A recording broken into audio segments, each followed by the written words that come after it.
Ça fait combien de temps que tu avais ces compulsions alimentaires, Patricia? Ça fait 6 ou 7 ans, 7 ans, Et depuis que, c'était depuis que j'avais été licenciée et que j'ai du tout chamboulé dans ma vie, quoi. Donc, c'était devenu, je pense, un refuge. Mmh. Tu mangeais Hein. toute la journée. Ouais, tout le temps. Je Et tu passais. vois même que ça t'empêchait au-delà du fait que ça t'a fait prendre du poids, ça t'empêchait Oui, de dormir aussi? ben oui, parce que je mangeais la nuit aussi. Je me levais pour manger la nuit.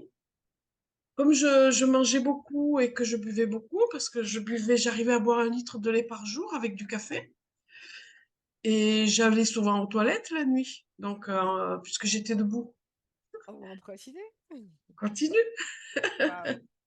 Ouais, non, là, c'est fantastique ce qui m'arrive. Est-ce que tu C'est- avais essayé comment tu essayais depuis 6 ou 7 ans? Est-ce que tu essayais de les arrêter, ces compulsions? Ah non, rien du tout. Non, non. Non, non, j'en ai pris conscience en écoutant ta vidéo l'autre fois, ta conférence, il y a un mois. J'ai pris conscience qu'il y avait quelque chose qui allait pas dans ma façon d'être et de faire. J'ai la conscience que si je prive mon corps, il va en réclamer après. Il va accepter d'être privé pendant quelque temps. Mais c'est pas la solution. Il faut que je trouve pourquoi je faisais ça. Il faut que je règle ces problèmes. Génial. Les Alors problèmes justement, émotionnels qui durent depuis très longtemps aussi, ouais, mais qui se sont déclenchés lors de ce gros stress. Là, ce j'ai eu 6 ans de vie très difficile parce que je faisais un travail alimentaire qui ne me plaisait plus. Il y avait plus de passion dans mon métier. Il fallait juste, bah, déjà que je suis une personne de par mon éducation et mes origines, je suis une personne qui passe très rapidement à la servilité.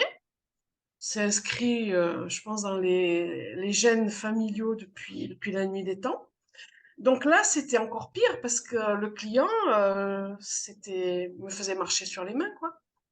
mmh, Parce qu'il fallait l'argent à la fin du mois pour assurer, bah, tu sais, quand tu as un travail avec un salaire, tu as des prêts, tu as un train de vie, et puis voilà, quoi. Et les enfants étaient à la fac et tout, fallait assumer, quoi. Donc je me suis complètement oubliée dans le travail. J'arrivais à travailler 14, 15, 16 heures par jour, mais vraiment empiffré. et là, C'était, cette quinzaine, qu'est-ce qui a changé pour que ça s'arrête net? T'as compris quoi? Tu vois, il y a eu un je déclic sais pas. ou pas? Je pense que j'ai rien compris. J'ai rien dans le mental, quoi. C'est pas quelque chose de mental. C'est quelque chose qui vient du corps, quelque chose qui vient de l'intérieur de moi et comment te dire que je ne maîtrise pas. Par exemple, là, si je te montre la table, il y a un paquet de gâteaux que j'ai entamé il y a peut-être 15 jours. C'est des petites barquettes de Mmh. où il y en a 12. J'en ai mangé 3 en 15 jours.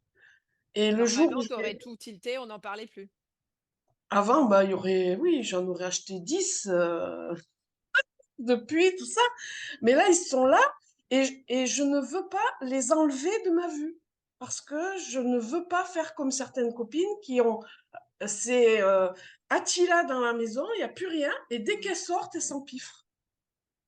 OK, Et c'est-à-dire que toi, tu te donnes l'autorisation, si tu as envie d'aller les manger, ces gâteaux, tu as le droit, mais tu ben as oui, pas envie. mais j'ai pas envie. Ils sont là, mais je les mange pas. Et alors qu'avant, j'aurais pas pu. J'en aurais mangé toute la nuit. Tu vois, j'arrivais peut-être à manger, je sais pas, je buvais 1 litre de lait, je mangeais peut-être 1 kilo de gâteau par jour. Je mangeais, quand je passais à table, si j'avais pas mangé 3 assiettes de pâtes, j'avais pas l'impression d'être bourrée. Je me déclenchais, les derniers temps, je pensais que c'était une allergie au gluten, mais non, c'est trop facile. Non, c'est parce que je mangeais trop et je passais 3 jours couchée. C'était les seuls jours où mon corps n'absorbait pas de nourriture. C'était 3 jours couchés, avec un mal de crâne épouvantable, voilà, et dans le noir. Waouh! Mais tu pensais que tu étais migraineuse, alors tu prenais des cachets pour Voilà. la migraine. Tu pensais que tu étais allergique au gluten, alors Mmh, tu voilà. prenais des trucs sans gluten. Mmh, Alors qu'en fait, tout ce que tu Non, faisais, c'est que tu maltraitais ton corps, en fait. c'est ça et j'avais pas compris que c'était des symptômes Ah, OK, génial. et depuis un mois, j'ai pas repris de migraine, j'ai pas repris rester couchée 3 jours, j'ai pas repris tout ça.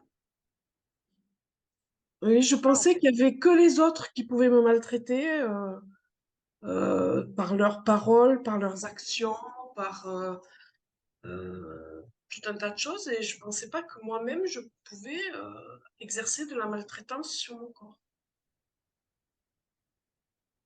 Et et là, ça tout d'un coup, c'est tu t'es rendu compte que, waouh, en fait, ouais, tu te plaignais des autres, mais finalement, toi, tu étais peut-être ton premier bourreau, en vrai. c'est ça, c'est ça. Les autres, ils sont partie prenante peut-être de ce qui m'arrive, mais pas vraiment puisque j'ai qu'à me positionner. J'ai écouté, la dernière fois en direct, la conférence de Christine et j'ai appris là aussi, ça a été une nouvelle prise de conscience. D'ailleurs, je lui ai demandé, comment on fait pour, s'opposer aux autres? Pour leur dire des choses parce que moi, soit je ne disais rien, je rentrais dans ma coquille et je faisais l'esclave, soit, quand j'en pouvais plus, je me mettais en colère.